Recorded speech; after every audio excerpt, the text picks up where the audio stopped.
예, 요즘 우리들이 계속해서 이스라엘 역사를 봅니다. 뭐 그렇다고 역사 공부를 하는 건 아니고요. 하나님께서 이스라엘 구약 시대의 이스라엘 역사에 있어서 하나님께서 어떻게 우리 삶 속에 이스라엘 실제적인 이스라엘 백성들의 삶 속에서 하나님께서 어떻게 역사하셨는가, 이제 그걸 왕들의 이야기들을 통하여서, 물론 왕들이지만 또 백성들하고 함께 같이 연관되는 건 아닙니까? 그 왕들의 이야기를 통해서 하나님께서 어떻게 역사하셨는가, 그걸 보고 있는 중입니다. 그래서 우리가 지난주 말고 지지난주 두 번에 걸쳐서 히스기야 왕을 봤습니다. 히스기야 두 번의 기도를 봤고요. 오늘은 그 히스기야의 아들 되는 므낫세 왕을 보려고 합니다. 그 방송 좀 올려주세요. 예. 저 스크린을 보면은 히스기야가 남유다에, 여러분 아시죠? 이스라엘이 솔로몬 왕 이후로 남쪽과 북쪽으로 나누어졌지 않습니까? 북이스라엘은 19명이 나타나고 남유다는 20명이 나타납니다. 지금 우리가 남유다 역사를 보는데요, 14번째 왕이 바로 므낫세입니다.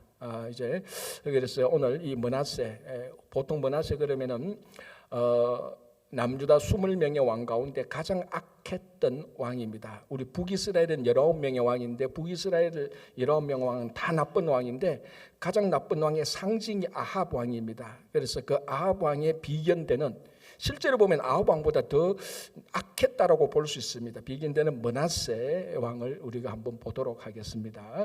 자, 1절이 이렇게 되어 있습니다. 열왕기하 21장 1절. 므낫세가 왕이 될 때 나이가 12세라 예루살렘에서 55년간 다스리니라. 자, 저 므낫세가 왕이 될 때 12살짜리가 왕이 됐습니다. 12살 그때면 우리 권사님 지금 손자보다도 나이가 적은, 그러니까 우리 지금 막 이제 유스 그룹에 막 올라간, 아니면은 초등부의 가장 큰 언니 형들 되는, 한국으로 따지면 5학년 6학년 그 나이 때 왕이 되었습니다. 그런데 더 놀라운 것은 이 사람이 왕이 돼서 55년간 나라를 다스렸다는 겁니다. 자, 북이스라엘의 19명 왕, 남유다의 20명의 왕이 있는데 합하면 39명의 왕인데, 이 가운데 가장 오랫동안 통치했던 왕이 바로 이 왕입니다. 55년간 통치했습니다. 참 진질머리 날 것 아닙니까? 여러분 55년간 나라 다스렸다고 생각해 보십시오. 진질머리 날 겁니다. 그런데 세상 사람들은 와, 오래 다스렸네, 어떻게 하면 저렇게 다스릴 수 있지? 라고 배우려고 하고 뭔가 모르게 통치권자의 모범이 되는 케이스가 될 수도 있을 겁니다. 자, 그러면은 질문, 그럼 므낫세는 어떻게 해서 55년간, 12살짜리가 왕이 돼서 55년간 나라를 다스릴 수 있었을까요? 비결은 딱 하나입니다. 친아수르 정책입니다. 친아수르. 그러니까 아수르에 빌붙어서, 미안합니다, 거칠게 표현해서 아수르에 빌붙어서 그 밑에서 아수르 왕의 보고 아래서 살았다는 겁니다. 자, 저 지금 저 계보를 보면은 아수르 왕이 이제 오른쪽에 보라색으로, 연보라색으로 나와 있습니다. 우리가 히스기야 왕 때도 살펴봤지만 그때 최대 강국은 아수르였습니다. 또 이 아수르는요, 어떤 제국의 나라들보다 훨씬 더 잔인했습니다. 바벨론이나 뭐 이런 제국보다 훨씬 더 잔인했던 왕국인데요. 저 아수르가 히스기야 왕 때, 남유다의 히스기야 왕 때, 자, 저 계보를 히스기야 왕 때 북이스라엘이 멸망하지 않습니까? 이제 그리고 이 아수르가 북이스라엘을 멸망시키고 그 바벨론 지역, 여러분 우리 지도를 보면은, 자, 지도 한번 봐주실래요? 지도 한번 올려. 저 지도 잘 보이십니까? 자세히 보면은 아수르가 저 유프라테스 티그리스 강기 저 위쪽에 있습니다. 그러니까 아수르 강이 저 위쪽에 있고 그 대각선 저 아래쪽에 애굽이 있고 그 중간에 유다가 있죠. 그러니까 아수르 왕이 있는 그 지역을 우리가 크게 보면 바벨론 지역, 나중에 아수르가 망하고 난 뒤에 바벨론 나라가 나타나는데, 바벨론이 나타나기 전에 그 지역을 다 통일한 나라가 바로 아수르입니다. 그 통일한 힘을 가지고 북이스라엘도 정복하고, 진짜 아수르가 강했던 표시가 뭔가 하면 애굽도 정복합니다. 그래서 대각선으로 내려오지 않습니까? 그러니까 동북쪽에 있는 아수르가 남서쪽에 있는 애굽까지 정복을 하게 되는 겁니다. 그래서 애굽을 정복해서, 애굽이 또 보통 나라입니까? 그 당시 대제국 아닙니까? 그러니까 아수르가 애굽을 정복하고 애굽을 22개 행정구역으로 나누고 각 22개 행정마다 봉신, 그러니까 우리 신약시대 말하면 분봉왕 정도 되는 겁니다. 그 사람들을 다 세웠습니다. 애굽을 다스리도록. 요 가운데 한 명이, 22명의 봉신 가운데 한 명이 므낫세 왕이에요. 그러니까 얼마나 친아수르 정책을 폈는가 알 수 있죠. 그리고 아수르가 애굽을 정복할 때 가장 많은 도움을 준 왕이 바로 므낫세 왕입니다. 왜?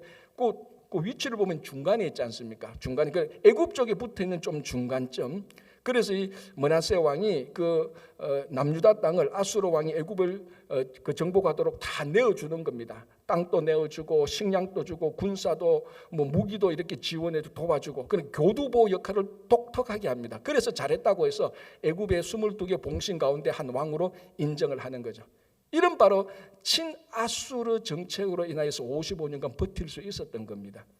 그래서 이제 오늘 본문을 보면 또 뭐가 나타나는가 하면 이 친아수르 정책을 하면서 아수르 왕에게 잘 보이고 우리가 친아수르 왕 정책을 하고 있습니다라는 그 표시로, 가장 중요한 표시로 아수르가 섬기는 그 신들을 수입해가 옵니다. 수입해가 와서 무슨 신인가 하면은 오늘 열왕기하 21장을 보면 많은 종류의 우상들인데 그중에 일월성신, 해, 달, 별. 물론 해는 태양은 아수르만 섬기는 신은 아닙니다. 그러나 일월성신 합쳐서 같이 섬기고 점성술 있는 이런 우상들을 섬기는 건 아수르 우상이 아수르 종교의 대표적인 겁니다. 그것을 가지고 와서 우리는 이렇게 섬깁니다. 아수르 왕이시여, 우리는 당신 편입니다. 이렇게 이제 아수르 정책을 해서 55년간 버팁니다. 이게 세상적인 관점에서 보면 야, 외교도 잘했지 않냐? 뭐 힘이 약하니까 큰 나라에서 잘 붙어서 잘 했네. 물론 세상적으로 군사적으로 외교적으로 그렇게 볼 수는 있습니다. 그렇게 평가할 수 있단 말이죠. 자, 그럼 성경은 어떻게 평가하고 있는가? 자, 우리는 뭐 세상 평가가 아니고 하나님은 어떻게 보고 있느냐는 겁니다. 자, 21장 2절 므낫세가 여호와 보시기에 악을 행하여. 자, 그리고 21장 6절 끝부분에 여호와께서 보시기에 악을 많이 행하여 그 진노를 일으켰으며. 자, 그리고 21장 9절 끝부분에 여호와께서 이스라엘 자손 앞에서 멸하신 여러 민족보다 더 심하였더라. 자, 55년간 최장기 통치를 했습니다. 그리고 세상 사람들은 군사 외교적으로 와, 그 약한 나라가 어떻게 아수르하고 같이 이렇게 해서 55년간 했지? 배울 게 있다, 잘했다라고 긍정적으로 볼 수 있겠지만 성경을 통해서 하나님은 최악으로 보고 있습니다. 여호와 앞에서 악을 했는데 많이 행했다. 좀 했는 게 많이 행했다. 그리고 하나님께서 멸망했던 이방 민족들보다도 더 나빴다는 겁니다. 여러분, 이게 엄청난 욕이거든요. 이스라엘은 하나님께서 선택한 민족 아닙니까? 아브라함이 우선 선택한 민족인데 이방 민족들보다 더 나빴다는 것은 하여튼 평가 중에 최악의 평가입니다. 그래서 열왕기하 21장을 보면요, 55년간 통치했는데 잘한 게 하나도 없습니다. 하나도 기록하지 않아요. 잘한 게. 물론 업적이 있겠죠. 그러나 하나님께서 보실 때는 잘한 게 55년간 있어도 잘한 게 하나도 없습니다. 여러분, 우리 이제 나중에 보겠죠. 남유다가 막 멸망하고 북이스라엘이 막 멸망할 때요, 일주일 했던 왕도 있어요. 2달 했던 왕도 있어요. 그런데 기록에 하나님을 위해서 잘했던, 하나님께서 칭찬했던 걸 보면요, 55년간 다스렸던 므낫세 왕이나 2개월 다스렸던, 일주일 다스렸던 왕이나 똑같다는 거예요. 그러니까 나쁜 것만 수두룩 기록되어 있어요. 55년 동안 뭐 했냐? 나쁜 것만 한 겁니다. 그 대표적인 게 우상을 섬긴 거지. 여기서 쭉 나오지 않습니까? 자, 제가 처음에 운을 띄운 게 이겁니다. 므낫세는 12살짜리 왕이 돼서 55년간 최장기 통치권을 행사했다. 자, 그런데 하나님께서 보실 때는 이 55년의 최장기 통치권이 오히려 하나님 보실 때는 악이었고 성도들인 우리를 볼 때는 그 55년 통치가 오히려 수치였다는 겁니다. 차라리 55년이 안 좋은 게 낫다, 이런 거는 그냥 일주일이 더 낫다라고 우리가 볼 수 있는 겁니다. 자, 여러분, 한 국가의 최고 지도자가 되어서 오래 통치하는 것은 절대로 나쁜 건 아닙니다. 절대로 오래 통치하는 건 나쁜 건 아니죠. 그러나 므낫세의 55년은 아무런 의미 없습니다. 55는 그냥 단순히 진짜 숫자에 불과한 겁니다. 그래서 므낫세의 최장기 통치권 55년이 아무런 의미가 없듯이 우리가 살아가는 장수 기간도 얼마나 오래 살았느냐가 아무런 의미가 없을 수도 있다는 겁니다. 이게 메시지죠. 자, 여러분, 한 사람이 건강하게 오래 사는 거, 이거 참 좋은 거예요.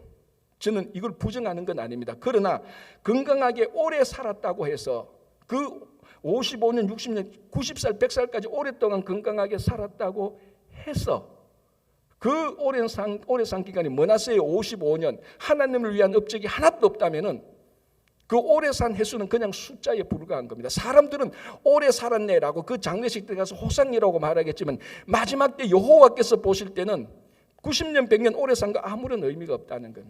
사람들은 이런 걸 좋아한다고요. 건강하고 장수하게 오래 사는 거.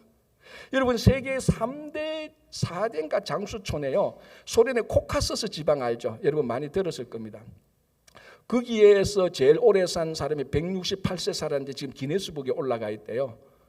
거의 우리 보면은 아브라함, 이삭 때 산 연수예요. 이삭이 180살까지 살잖아요. 그 연수 때에 살았던 거예요. 가고 싶죠, 거기서. 거기 살고 싶죠. 있을 거예요, 분명히 이런 분들.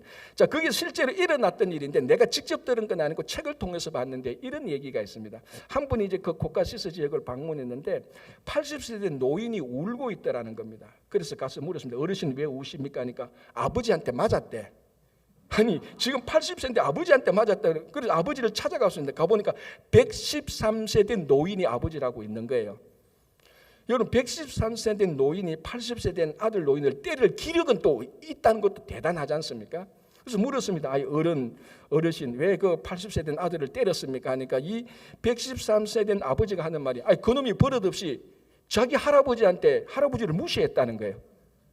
예, 할아버지가 있어. 그러니까 이때 할아버지를 보니까 143세 할아버지가 있었다는 거. 다 가고 싶죠. 거기 있으면 다 살고 싶죠, 그죠? 그래서 사실은 코카시스 지방에 장수 왜 이렇게 장수인가 연구도 많이 했어요. 먹는 음식, 인간관계 이렇게 했는데 이거 다 좋은 거예요, 나쁜 거 아니에요. 건강하게 오래 사는 거 좋은 거란 말이죠. 몇 년 전에 한국에서 유명했던 건배사 있지 않습니까? 9988 아시잖아요, 다 우리 어르신들. 데이케어 가면 다 가르쳐 주시잖아요. 99세까지 팔팔하게 살자고 9988이라 그러더라고. 234도 있대요. 2, 3일 정도 앓다가 죽을 사자, 고래가 죽자 4일째. 다 좋은 거예요. 다 우리 건강하고 행복하게 사는 거 다 좋단 말이에요. 그러나 우리 성도들은 이런 것보다 더 중요하게 봐야 되는 겁니다. 9988 하면서 므낫세가 아수르에 충성한 것처럼 9988 하면서 성도가 세상에 충성한다면 우리가 99세 살았던 것은 므낫세의 55년하고 전혀 다르지 않습니다. 전혀 다르지 않다고. 그래서 우리가 나중에 하나님 앞에 가서 심판받을 때요, 내가 몇 년 살았느냐, 하나님께서는 그거 절대로 심판하지 않습니다. 자, 우리가 하나님 심판대에 한 번도 안 가본 사람들만 있습니다, 지금. 그죠? 갔다 온 사람이 있습니까? 갔다 온 여기 있을 수가 없죠. 그러나 확실히 알 수 있는 게 뭡니까? 하나님의 심판대에 우리가 도달했을 때 하나님께서는 네가 이 땅에서 몇 년 살았느냐 가지고 심판의 기준은 절대로 정하지 않습니다. 20대에 죽은 사람도 있고 90대에 죽은 사람도 있습니다. 하나님은 네가 왜 20살밖에 못 살았느냐? 너 94살까지 살았으니까 잘했다. 그런 말은 한 번도 하나님께서 심판의 기준으로 삼지 않습니다. 뭘 삼습니까? 네가 얼마나 살았든지 그 살았던 동안에 어디에 충성했느냐? 세상에 충성했느냐? 하나님께 충성했느냐? 무슨 일을 했느냐? 하나님을 위한 일을 뭘 했냐? 그거 보실 거라고요. 그렇지 않습니까, 여러분? 자, 여러분, 로마 시대 때 로마 제국의 사람의 평균 수명이 몇 살인 줄 아십니까? 25살이에요, 여러분. 놀랍죠? 로마 제국 2000년 전에 평균 수명이 25살. 왜냐하면 또 유아 사망률이 많습니다. 그리고 10대 때 병 걸리면 웬만하면 다 죽지 않습니까? 로마 황제들도 그렇게 몸보신 해도 일찍 다 죽습니다. 자, 로마 제국 때 25세라는 것은 거기에 예수 믿는 사람들도 다 포함된 계산치입니다. 그 당시는 25세가 평균 수명인데 요즘 우리 성도들의 평균 수명은 얼마입니까? 75세 이상이거든요. 그러면 평균 수명이 몇 배 늘었습니까? 3배 늘었습니다. 3배. 그러면 3배 늘었다면 우리가 하나님을 위해서 한 일이 25년 전 성도들, 2000년 전 성도들보다 평균 수명이 3배 늘었으니까 우리가 하나님을 위해서 일한 업적이 3배 더 있어야 되지 않겠습니까? 숫자적으로 보면. 그게 정상이죠. 그럴 자신 있습니까? 아무도 없을 겁니다. 평균 수명이 3배나 더 늘었는데 하나님을 위해서 3배 더 했다고, 3배는 뭡니까? 1배라도 더 했다고 자신할 수 있는 사람 아무도 없다는 거죠. 이게 우리들의 현실입니다. 그러니까 므낫세 55년은요 아무런 의미 없습니다. 하나님께서 우리에게 오래 살고 오래 살도록 장수한 것은 구약의 대표적인 우리에게 성도들에게 하나님의 자녀에게 준 복입니다. 이걸 나쁘다는 말을 절대로 안 합니다. 하나님께서 우리에게 건강하게 생명을 주고 장수하신 이 복이 진짜 복이 되려면은 세상이 아니고 하나님을 바라보고 살아가야 됩니다. 그게 진짜 장수하는 복을 누리는 겁니다. 9988이 이게 복이 아니고, 우리는 몇 년을 살든 앞으로 몇 년을 더 살든 우리는 아수르에 충성하거나 세상에 충성하는 게 있고, 하나님에게 충성하고 하나님의 일을 얼마나 앞으로 많이 남기느냐, 그게 우리 평균 수명이 더 늘어난 하나님께서 우리에게 장수하도록 준 그 은혜에 보답하고 그 장수의 복이 진짜 복이 되도록 하는 방법이라는 것입니다. 그 날이 바로 오늘이 되시기 바랍니다. 오늘부터 하나님의, 내 평생 얼마나 살지 모르겠지만 오늘부터 하나님의 일을 위해서 하나님께 충성하고 살면서 하나님 앞에 심판받을 때 하나님 앞에서 했던 그 연수 가지고 여러분 좋은 심판 받으시기 바랍니다. 자, 21장 3절이 이렇게 되어 있습니다. 그의 아버지 히스기야가 헐어버린 산당들을 다시 세우며 이스라엘의 왕 아합의 행위를 따라 바알을 위하여 제단을 쌓으며 아세라 목상을 만들며 하늘의 1월 성신을 경배하여 섬기며 여호와께서 전에 이르시기를 내가 내 이름을 예루살렘에 두리라 하신 여호와의 성전의 제단들을 쌓고 또 여호와의 성전 두 마당에 하늘의 1월 성신을 위하여 제단들을 쌓고, 자, 그 다음에 또 나오는데요. 이건 뭔가 하면은 친아수르 정책을 하기 위하여서 므낫세가 했던 우상 숭배의 백화점입니다. 우상 숭배가 여기 다 들어가 있습니다. 자, 이 므낫세가 악행을 했던 우상 숭배는 세 가지 특징이 있습니다. 첫 번째는요, 친아수르를 위해서 1월 성신을 섬겼다는 것. 그건 제가 조금 전에 봤고요. 두 번째 특징이 뭔가 하면 여기 보면은 히스기야가 헐어버린 산당들을 다시 세웠다는 겁니다. 자, 여러분 성경에 대해서 좀 아시는 분들은 이 남유다의 왕이 되면은 항상 나중에 평가가 뭐냐면은 산당을 세웠는지, 산당을 헐어버렸는지, 산당은 폐하지 못했다는 이런 평가가 나옵니다. 자, 그래서 어떤 학자는, 구약의 정통한 학자는 이스라엘의 왕들을 평가하는 중요한 기준이 산당이다 이렇게 말합니다. 산당을 폐해버린 왕, 두 왕이 있죠. 히스기야 왕과 요시야 왕입니다. 신구약 앞에서 39명의 왕 가운데 이 두 왕만 산당을 다 없애버렸습니다. 그리고 므낫세는 최악이죠. 헐어버린 산당을 다시 세웠습니다. 최악이죠. 그리고 다른 왕 여호사밧이나 우시야 왕 중상 정도 잘했지만 마지막에 잘못했던 왕들, 그 초기 때는 굉장히 잘했습니다. 우시야 왕 같은 경우는요, 초기 때 잘했던 거 그대로 갔다면요, 요시야나 히스기야 왕보다 더 위대해질 수 있는 왕이었습니다. 이런 왕조차도 산당은 없애지 못했어요. 그러니까 산당을 세우고 산당을 없애지 못했던 반면에 다른 왕들은 히스기야나 요시야 왕은 산당을 없애버렸습니다. 산당이, 그래서 산당을 세우느냐 없애느냐 유지하느냐에서 왕의, 하나님 앞에서 왕의 평가가 딱 나누어지는 겁니다. 자, 이 산당이 뭔가 하면요, 이스라엘 백성들이 출애굽에서 여호수아를 리더로서 요단강 건너고 가나안에 들어가지 않습니까? 가나안에 들어갔을 때 거기 가나안 족속들이 있고, 이 가나안 족속들이 산에 있는 사원들을 세워서 자기들이 섬기는 우상을 섬기는 집이었습니다. 템플, 사원이었죠. 산당에서 대표적인 우상이 뭔가 하면 바알신과 아세라 목상입니다. 그 바알신과 아세라는 사실은 부부신이에요. 우상 부부예요. 다른 신들도 있지만 이게 가장 대표적인 가나안 산당에서 섬긴 우상들입니다. 자, 이게 이스라엘 백성들이 가나안에 들어오기 전부터 가나안 지역의 뿌리처럼, 뿌리가 쫙 뻗어진 것처럼 그 가나안 지방에 지방 곳곳에 산당들이 다 있습니다. 여기서 바알과 아세라를 섬겼죠. 그래서 이스라엘 백성들이 와서 이방 민족을 계속해서 정복하면서 하나님, 유일신 하나님을 다 전파하고 나중에 솔로몬 때는 성전을 세웁니다. 예루살렘 성전을 세웁니다. 이때까지 산당들이 계속해서 있어 왔죠. 그런데 이제 산당들이 점점 정복되면서 산당들에서 하나님을 섬기기 시작했습니다. 그 대표적인 산당이 기브온 산당이죠. 기브온 산당에서 솔로몬이 1000번제를 드렸지 않습니까? 그리고 난 다음에 이제 성전을 짓죠. 그러면 예루살렘 성전이 세워지고 거기서 하나님을 섬기면 산당이 없어져야 되는데 전혀 그렇지 않습니다. 지방 구석구석에 산당들이 계속 있습니다. 왜 이렇게 산당들이 없애기가 어려웠는가? 첫 번째는 이미 거기 가나안 지방에 산당들이 전국적으로 분포되어 있고 예루살렘 성전은 예루살렘 한 군데만 있으니까 지방 사람들이 예루살렘까지 못 올라오는 겁니다. 그런 불편함도 있고, 문제는, 제일 큰 문제는 이 산당을 중심으로 그 지역에 정치 세력하고 정치와 종교 세력이 서로 연합해서 그 지역의 권력을 행사하던 바로 센터였습니다. 그 지방 토호 세력들이 정치 종교 행사하는 지역이 바로 산당입니다. 그래서 여호사밧이나 우시야 왕이 그렇게 초기 때 강력해도 지방에 있는 산당을 없애면은 모든 산당에 있는 지방 토호 세력들이 다 들고 일어나서 저항이나 반란을 일으키기 때문에 그게 두려워서 못했던 겁니다. 정치적으로 보면. 그런데 요시야하고 히스기야 왕은 그걸 각오하고 목숨 걸고 산당들을 제거한 겁니다.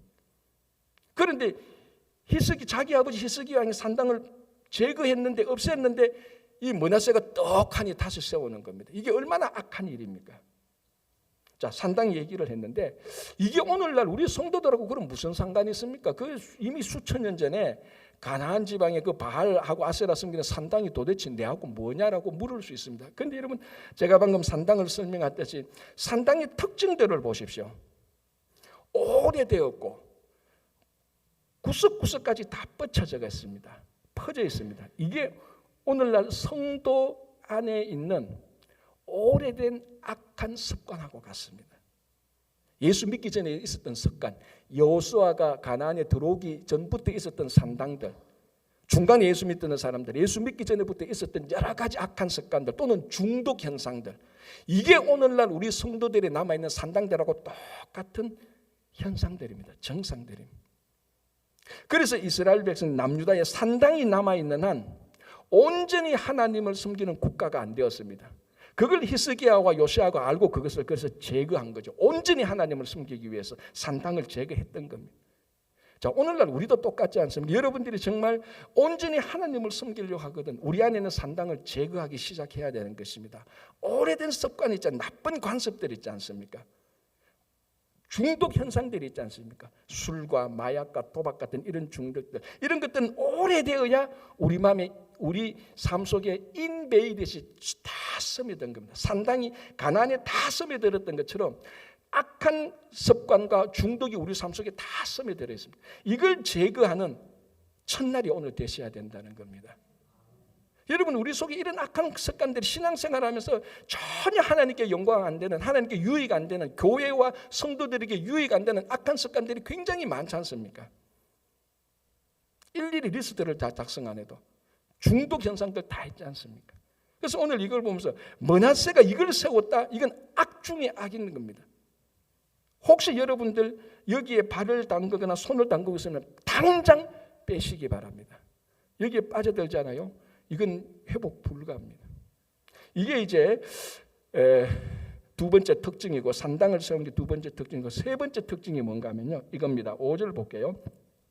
또 여호와의 성전 두 마당에, 여호와의 성전 두 마당에, 자, 이 여호와의 성전은 무슨 성전입니까? 예루살렘 성전인데 정확히 말하면 솔로몬 성전이 아니죠. 솔로몬 성전은 미안합니다. 현재 요구는 솔로몬 성전이죠. 아직 망하기 직전에 요 성전에 안뜰과 바깥뜰 두 마당이 있었습니다. 여기에 우상을 세웠다는 겁니다. 우상을. 자, 보십시오. 또 여호와의 성전 두 마당에 하늘의 일월 성신을 위하여 제단들을 쌓고, 자, 이 성전은 하나님께서 여호와의 이름을 두겠다고 성전을 세운 것입니다. 그런데 므낫세가 정면으로 이 두 마당 가운데 안마당, 안뜰은 뭐 하는 마당인가 하면요, 거기에 번제단이 있어서 거기서 제사 지내는 겁니다. 속죄제도 지나고 속건제도 지나고요, 소제, 화제, 번제 드리는 겁니다. 이 제사를 통해서 하나님께 헌신하고 제사를 통해서 자기 죄들을 용서받는 그 마당에 버젓이 아수르에 있었던 일월 성신 그 제단을 거기서 만들어 놓고 우상을 섬겼다는 거예요. 여러분, 이게 하나님께 정면으로 모독하는 겁니다. 이게 진짜 신성 모독 중에 신성 모독이죠. 자, 우리 구약 시대가 신약 시대가 있지 않습니까? 그는 구약 시대가 끝나고 바로 신약 시대로 이어지는 게 한 400년간 거기 공간이 있습니다. 말라기가 끝나고 신약 시대 마태복음까지 400년, 요 시대를 우리가 보통 중간 시대 또는 암흑 시대라고 부릅니다. 왜냐하면 중간은 구약과 신약이 중간에 있다는 것이, 암흑이라는 것은 선지자가 나타나지 않았다고 해서 하나님의 말씀이 없었다고 해서 암흑 시대라고 말하는 요 400년 동안에 예수님께서 탄생하실 때는 로마가 그 지역을 다스리고 있지만 로마 앞에는 헬라, 그리스가 그 지역을 다스리고 있었습니다. BC 한 2세기경에 그 그리스 지역에 셀주크 왕조가 있었는데, 셀주크 왕조 가운데 안티오쿠스 4세라는 사람이 있어요. 성경 공부할 때 제가 좀 했는데, 안티오쿠스 4세가 안티오쿠스 에피파네스라고 불렀어요. 에피파네스 뜻이 뭡니까? 신의 현현입니다. 그러니까 안티오쿠스, 그러면 이게 똑같아요. 홍길동 신이 나타나다, 그 이름이에요. 얼마나 교만한 이름입니까? 이 안티오쿠스 4세가 자기한테 개인의 욕망인데, 그게 뭔가 하면 전 세계에 헬라 문화를 다 전파하는 거예요. 자, 헬라 문화를 전파하는데 가장 방해되는 게 이스라엘 백성들이 유일신 하나님을 섬기는 겁니다. 그래서 그거를 다 파괴하기 위해서 율법도 못 지키게 하고 다 못 지키게 하는데, 결국 또 뭐를 없애야 됩니까? 성전을 없애야 되는데, 성전을 부수려고 하니까 그건 너무 저항이 셀 것 같고, 성전을 부수기 전에 성전을 더럽혀 버립니다. 자, 요 성전은 솔로몬 성전이 아니죠.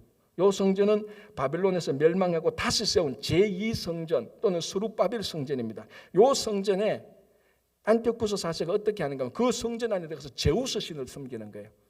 왜? 헬라의 최고 신이 제우스 아닙니까? 제우스 신을 섬기는 거예요. 그래도 요까지는 참았는데 뭐가 결정적인 사건인가? 그 안에서 돼지를 잡아서 돼지 갖다 놓고, 우리말로 하면은 고사 지낸 거하고 똑같습니다. 이 예배당 안에서 사람들이 와서 돼지 머리 넣고 고사 지냈다는 거예요. 여러분, 이거 봐두겠습니까? 다른 건 봐도 이거는 못 봐둘 것 아닙니까? 그걸 했다는 거예요. 그러니 이스라엘 백성들한테 무슨 일이 생겼는가? 이스라엘 백성들이 경건하게 살고자 하는 사람들이 모이고 이 셀주크 왕족 헬라 제국에 저항하기 시작합니다. 그러니까 쉽게 말해 민중 폭동이 일어난 겁니다. 이게 내가 못 살겠다 갈아보자 이게 아니고, 경제적 문제가 아니고, 성전에 돼지를 두고 제우스 신을 섬기고 이러니까 이 사람들이 폭발한 겁니다. 이거는 견디지 못했다. 그래서 모였던 사람, 경건한 사람을 하시딤이라고 말하고, 하시딤의 한 분파가 우리가 알고 있는 바리새인들이에요. 여기서 바리새인들이 출발한 겁니다. 그리고 바리새인들은 처음에 굉장히 경건한 사람으로 출발한 거예요. 이때 이제 마카오 형제가 나타나서 그래서 셀주크 왕조하고 싸워서 이깁니다. 그래서 독립을 얻어내요. 그리고 성전을 다시 찾아서 성전을 다시 정결하게 합니다. 이 날이 무슨 날? 이 날이 하누카예요. 하누카. 유대인들이 12월 초에 성탄절 앞에 막 마을에서 춤추고 하는 바로 그 하누카. 자, 이게 원조가 뭐냐면, 지금 무슨 얘기를 하는가 하면은, 다른 건 다 참았는데 성전을 더럽히고 성전 안에 들어와서 이방 신을 섬기는 것은 이스라엘 백성들이 못 참았습니다. 목숨 걸고 저항했다는 거예요. 자, 그 일을 므낫세가 한 거예요. 자, 므낫세하고 안티오쿠스 4세하고 차이가 뭡니까? 안티오쿠스 4세는 이방인이에요. 므낫세는 아브라함의 후손이고 다윗의 후손이란 말이죠. 똑같이 나쁜 일을 했는데 누가 더 나쁜 일을 한 겁니까? 므낫세가 훨씬 나쁜 일을 했죠. 왜? 이 므낫세는 이방인이 아니란 말이에요. 그런데도 버젓이 성전 안에서 일월성신 제단 갖다 놓고 섬긴단 말이에요. 정면으로 하나님을 모독합니다. 그래서 므낫세가 최고로 악한 왕이라는 겁니다. 자, 그러면 오늘날 이 므낫세가 했던 거 보고 오늘날 교회와 성도들을 보면 차이가 많이 나는 것처럼 보이지 않습니까? 어느 교회에 부처 신상 갖다 놓고, 어느 교회에 일월성신 섬긴다고 해서 신상 갖다 놓고 있는 교회 하나도 없어요. 여러분 성도 집에 혹시 하나 부처상 있습니까? 없잖아요. 그 무당한 데 점처럼 가서 받은 그 이상한 거 붙여놓은 거 있습니까? 없죠. 있어요? 제가 한국에서 신방 갈 때 딱 한 집 봤어요. 처음 예수를 믿었어요. 처음 예수를 믿어. 아직까지 예수 믿는 건 모르는데 새 가지고 등록한데 보니까 예수를 처음 믿는 거. 집에 가 보니까 이게 이건 돈 들어오는 부족이고, 이거는 건강 부족 득지 붙어놨어요.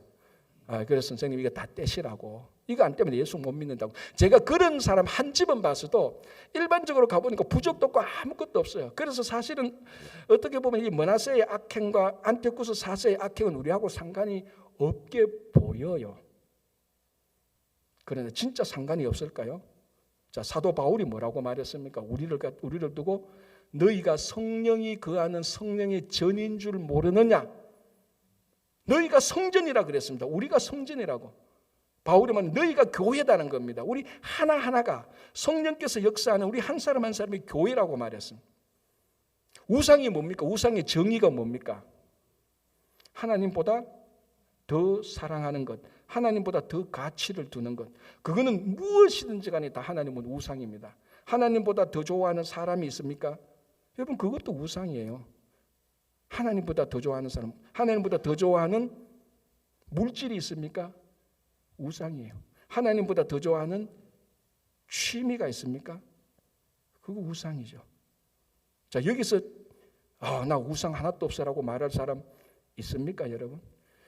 혹시 모르는데 제가 여러분의 속마음을 몰라서 근데 지금 또 예배 드리면서 말씀에 관심 없고 어제 골프를 쳤는데 이러면 이제 우상으로 가는 길이에요. 그게 우상이다라기보다는 설교가 왜 이렇게 빨리 끝나고 오늘 빨리 가서 한 번 더 가야 되는데 그러면 이 하나님보다 더 가치를 두는 우상으로 가는 길하고 다를 바가 없어요, 여러분. 그러면 이걸 진짜로 진심으로 받아들이면 여러분 끔찍한 일 아닙니까? 안티오쿠스 4세가 성전에서 돼지를 두고 제사 드린 것, 므낫세 왕이 성전에서 그 성전에서 일월 성신을 섬긴 것, 그게 우리가 하나님보다 더 좋아하는 우상을 섬기는 것하고 같다니까요. 다르지 않습니다, 여러분. 이걸 정말 진지하게 들으면요, 소름이 돋죠. 영적 소름이 돋아야 됩니다. 야, 내가 지금 이 일을 하고 있는 거 아니야? 내가 지금 이 일을 하고 있는 거야. 내가 정말 하나님보다 더 가치를 두고 사랑 두고 있는 게 몇 개 있는데 그러면은 내가 성전인데 하나님은 서열 따지면 4등 5등인데 그거 다 여기에 해당되는 거예요, 여러분. 죄송하지만. 그러니 하나님의 은혜죠. 아직 우리를 살려두고 있으니, 이런 일을 해도 버젓이 살고 있으니, 이런 일을 하고도 자기는 하나님 제일 잘 섬긴다고 버젓이 말하고 있는 그것을 듣는 하나님이 우리를 살려두고 있으니 하나님의 은혜죠. 오늘부터 여러분 냉철하게 봐서 하나님보다 더 섬기고 있는 것, 더 가치 두고 있는 것 있습니까? 우상일까가 아니고 우상입니다. 제거하기 시작하시기 바랍니다. 오늘이 그 첫날이 되시기를 바랍니다. 자, 역대하 보겠습니다. 역대하 이게 33장 10절에서 13절인데요. 33장 10절을 볼게요. 여호와께서 므낫세와 그의 백성에게 이르셨으나 그들이 듣지 아니하므로. 자, 므낫세가 막 이렇게 악행을 합니다. 그럼 므낫세는 자기만 한 게 아니고 백성들도 깨어가지고 똑같이 우상 섬기도록 하고 악행을 하도록 했습니다. 그래서 하나님께서 계속해서 므낫세에게 메시지를 줍니다. 안 듣습니다. 자, 열왕기하 21장 10절을 보면요, 모든 선지자들이 므낫세들에게 메시지를 전했다 그랬습니다. 왕이여 이러시면 안 됩니다. 하나님 섬겨야 됩니다. 이 성전에 우상 제단이래요. 이게 어디 있습니까? 계속 선지자들이 여러 개 말을 했습니다. 그래서 전승에 의하면 이사야도 므낫세에게 그런 말을 하다가 톱으로 잘려 죽었다는 전승입니다. 전승이니까 신빙성은 없겠죠. 그만큼 하나님께서 므낫세를 향해서 많은 메시지를 많은 사람들이 줬습니다. 안 듣습니다. 자, 오늘 이 므낫세의 얘기를 보면요, 하나님께서 어떻게 죄악을 심판하는 단계가 나옵니다. 첫 번째는 뭡니까? 잘못했을 때 말로 합니다. 메시지를 줍니다. 근데 안 듣습니다. 1단계죠. 2단계가 뭡니까? 자, 볼까요? 11절에 여호와께서 아수르 왕의 군대 지휘관들이 와서 치게 하시매, 치게의 동그라미를 치시기 바랍니다. 치게 하시매 그들이 므낫세를 사로잡고 쇠사슬로 결박하여 바벨론으로 끌고 간지라. 그가 환난을 당하여. 하나님께서 작정하시고 한 사람을 회개시키려고 하면요, 계속해서 메시지를 줍니다. 안 듣잖아요. 하나님께서 그 사람을 칩니다. 이게 두 번째 단계죠. 자, 친다는 것은 우리가 환난을 당한다는 것은 재앙을 당하는 거죠. 건강이나 재산이나 가정이나 직장이나 인간관계나 내 내면적 말할 수 없는 괴로움이나 하나님께서 이렇게 치는 겁니다.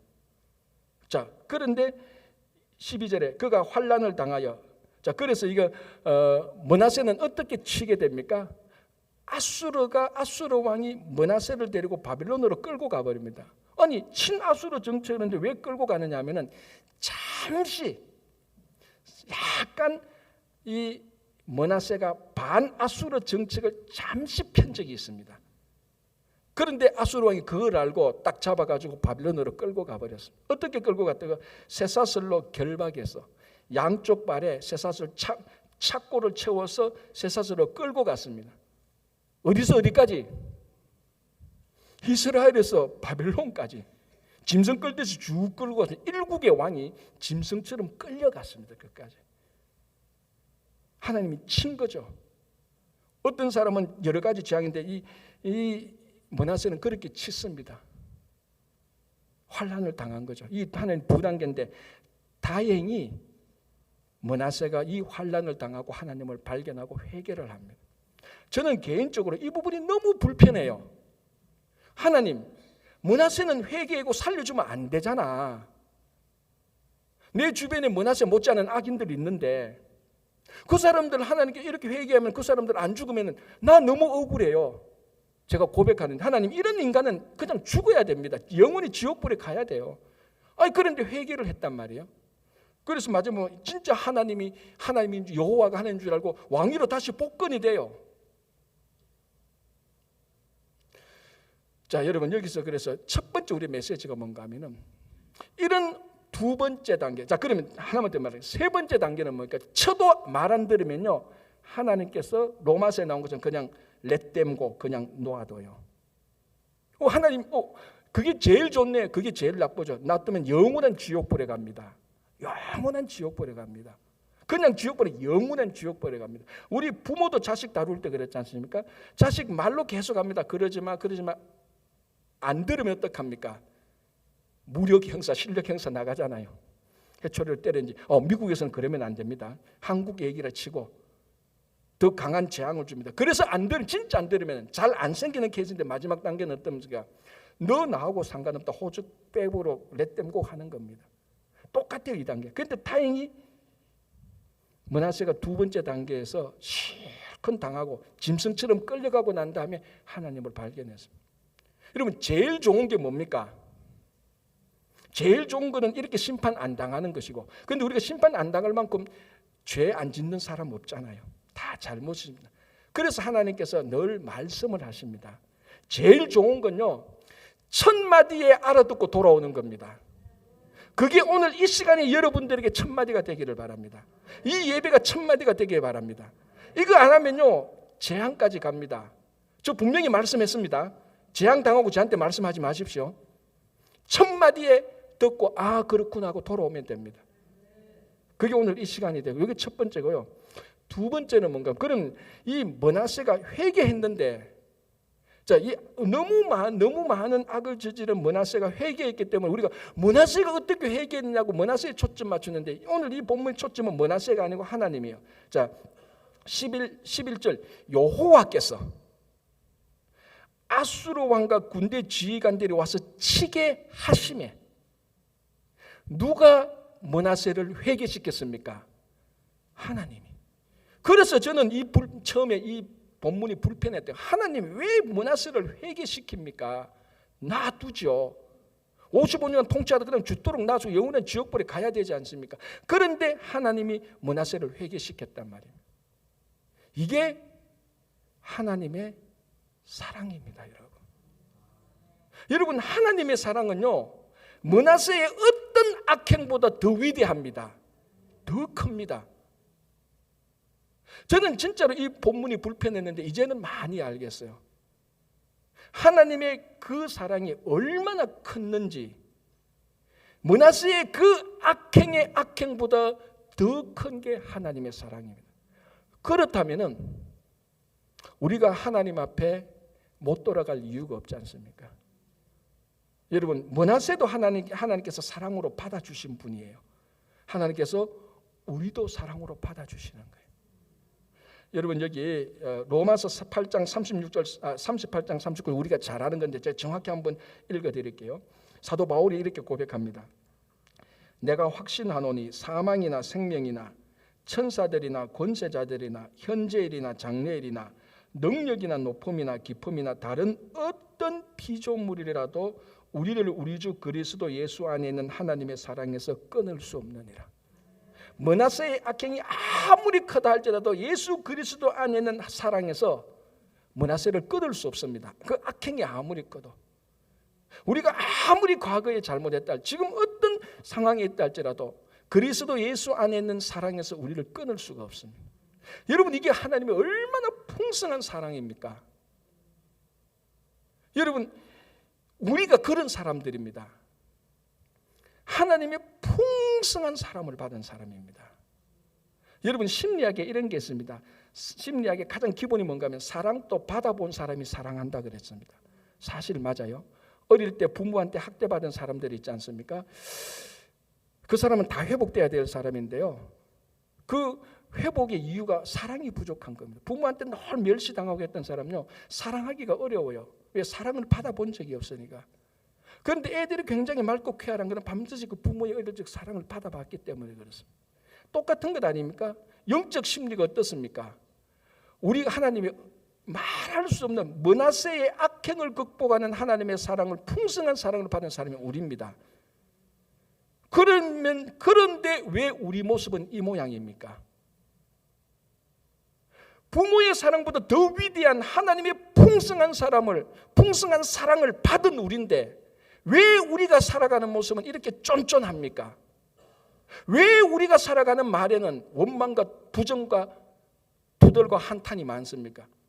이유는 하나입니다.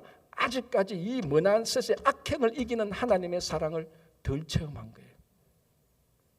부모가 사랑을 줬는데 사랑을 덜 체험한 거, 안 받는 거예요. 그러니까 나이가 커도 이게 사랑 결핍이에요. 이 위대한, 정말 우리 찬송가에 나오는 것처럼 하늘을 두루마리 삼고 바다를 먹물 삼아서 다 기록해도 기록하지 못할 그 하나님의 사랑을 우리가 다 받았는데, 우리 삶을 보면은 이게 사랑받은 사람인지 안 받은 사람인지, 세상 하나님의 사랑을 전혀 받지 않는 세상 사람들하고 말하는 게 똑같아요. 행동하는 게 똑같다고요. 처신하는 게 똑같다고요. 아니 더해요. 어떨 때는 이게 므낫세의 악행을 덮을 수 있었던 하나님의 사랑을 받은 우리 모습입니까? 그렇지 않습니까? 그렇게 본다면 정말 상상 말로 할 수 없는 사랑을 받은 모습이 우리가 왜 이렇게 관대하지 못하고 너그럽지 못하고 받아주지 못하고 왜 입술에서 한탄과 원망이 끊이지 않느냐는 겁니다.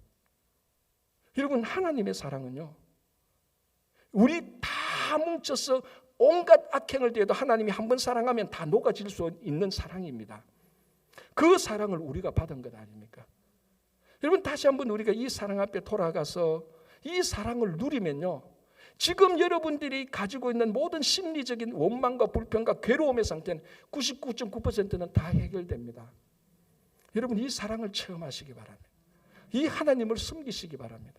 여러분, 오래 살고 건강하게 사는 거 그거 다 아닙니다. 세상 사람들은 다 하지만 우리는요, 므낫세 55년 필요 없습니다. 앞으로 몇 년을 더 살아도 하나님 잘 섬기다가 하나님 위해서 일하다가 하나님 나라 가는 겁니다. 그게 우리들의 모습 아닙니까? 오늘이 그 첫 시간이 되시기를 바랍니다. 기도하겠습니다.